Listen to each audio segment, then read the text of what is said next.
ભાજપની સ્પષ્ટ બહુમતી હતી છતાં પણ અવિશ્વાસની દરખાસ્ત પાલિકા પ્રમુખ પર આવી. આજે બેઠક યોજાણી, શું કહેશો? ચલાલા નગરપાલિકા ખાતે નગરપાલિકાના સભ્યો દ્વારા પ્રમુખ તેમજ ઉપપ્રમુખ શ્રી વિરુદ્ધ અવિશ્વાસની દરખાસ્ત કરવામાં આવેલ હતી. જે અનુસંધાને પ્રમુખશ્રી તેમજ ઉપપ્રમુખશ્રી દ્વારા આ બાબતે સામાન્ય સભા ન બોલાવતા માનનીય કલેક્ટર સાહેબ દ્વારા આ બાબતે ખાસ સામાન્ય સભાનું આયોજન કરવામાં આવેલ હતું.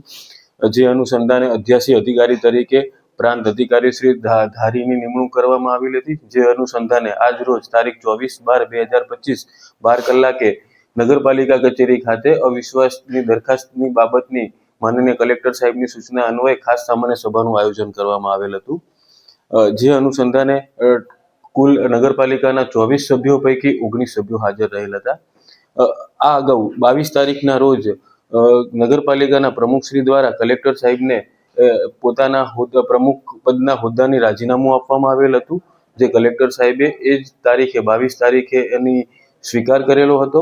તેથી આજની મિટિંગમાં પ્રમુખશ્રી સામેની અવિશ્વાસની દરખાસ્તની કોઈ કાર્યવાહી કરવાની રહેતી નથી. તેમજ ઉપપ્રમુખની સામે અવિશ્વાસની દરખાસ્ત બાબતે ટોટલ 24 સભ્યોમાંથી 19 સભ્ય હાજર રહેલ હતા.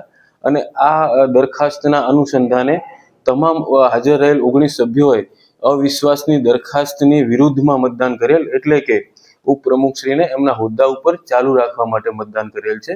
આથી ઉપપ્રમુખશ્રી ચલાલા નગરપાલિકા ખાતે ઉપપ્રમુખશ્રી પોતાનો હોદ્દો યથાવત રહેશે.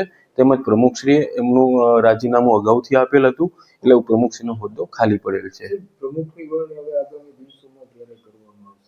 આ બાબતે નગરપાલિકા દ્વારા માનનીય કલેક્ટર સાહેબને રિપોર્ટ કરવામાં આવશે અને માનનીય કલેક્ટર સાહેબ આ બાબતે ચૂંટણીની જાહેરાત કરશે.